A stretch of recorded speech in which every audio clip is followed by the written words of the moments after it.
In the past few hours, Uhuru Kenyatta's lands have been raided mercilessly.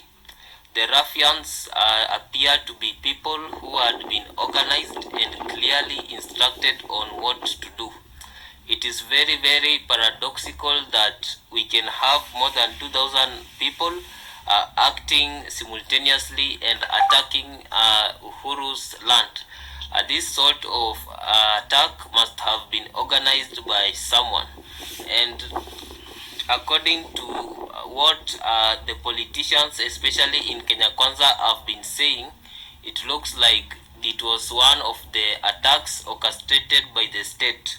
Let's listen to what Kimani Ichung'wah had to say. Ya zile mashamba kubwa kubwa mumejishikia.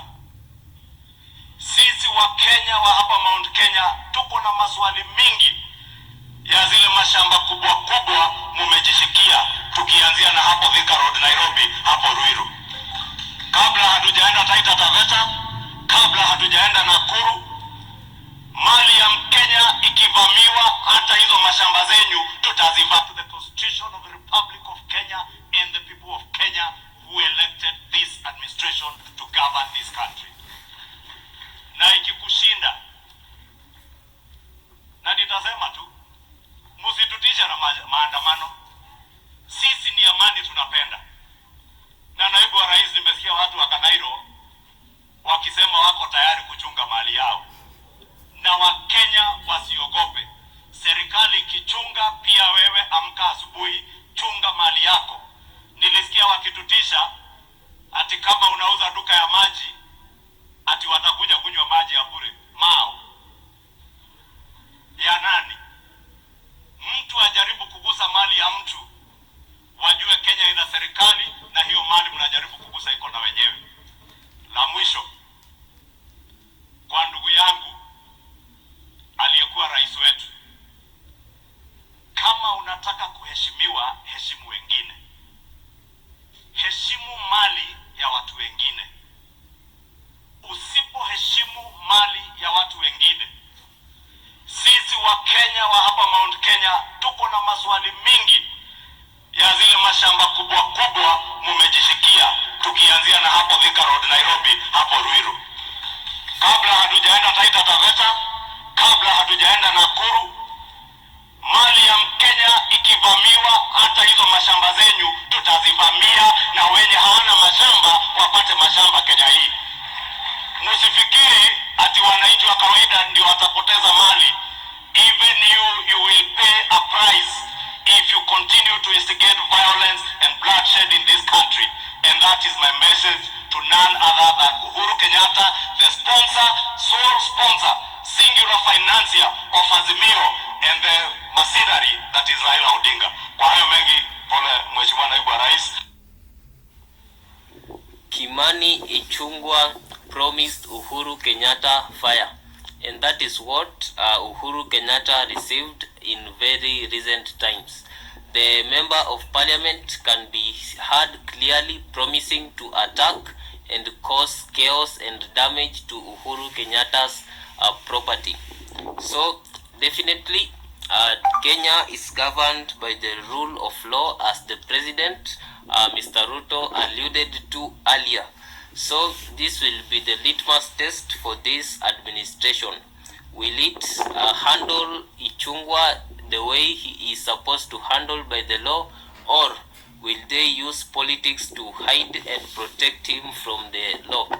This is an opportunity for Kenyans to know and to realize whether we are being governed by people who are acting according to the law, or who are using the law to the best of their advantage.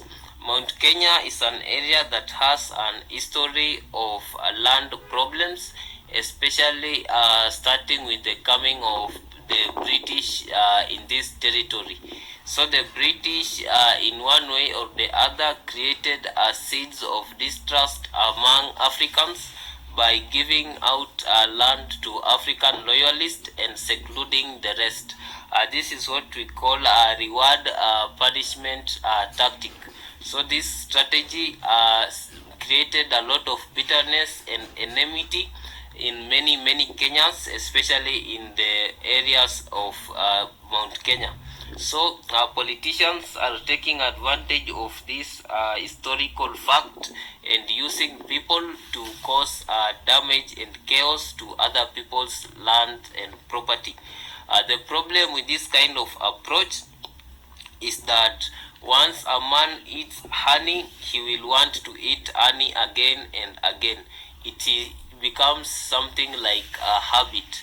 So these people that were used to orchestrate the attacks on Uhuru Kenyatta's properties, these people have what we call appetite. They may in future organize themselves to do these kinds of activities again and again and cause a lot of mayhem in the country. Right now, the country is grappling with banditry, especially in the north, and this kind of banditry that is going on is whereby few courageous individuals who are willing to lose their lives decide to use their lives to cause a lot of damage and kill others and take properties away from others. This is what is happening in that part of the country.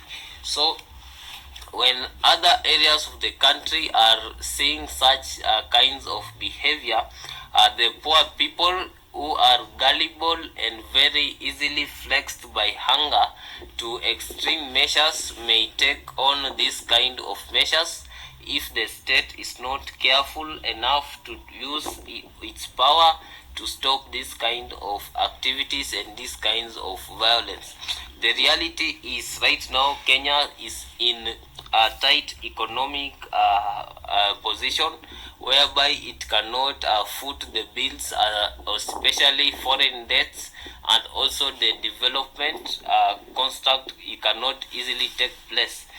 When the economy is being ruined by politicians are not affected because most of them have their livelihood secured for them. But for the poor people, every day they have to earn bread in order to keep surviving in this country. So these kinds of activities have to be stopped if we are going to have a sober country in the future. Therefore, the president must act with wisdom and not ego, especially in making peace with the opposition, because what will happen is when every week people are demonstrating, others will not open their businesses because of fear of their items being stolen and taken away. So when such fear is ruling the country, it is obvious that our economic position in the East Africa region will slump considerably. So the only way is somehow to create peace, because this is the only thing that will have a win-win situation. Because when we have attack this the opposition attacking the government attacking the opposition, this kind of cycle will keep Kenya in perpetual poverty and also worsen the economic glory that the country has, especially in East African region. So it is time for leaders to think and act in ways that will safeguard the future of these countries. Sometimes letting go of the ego is all that is required to make this country prosper and get out of the economic problems that are keep creeping each now and then. Thank you for watching this video. Like, share and subscribe.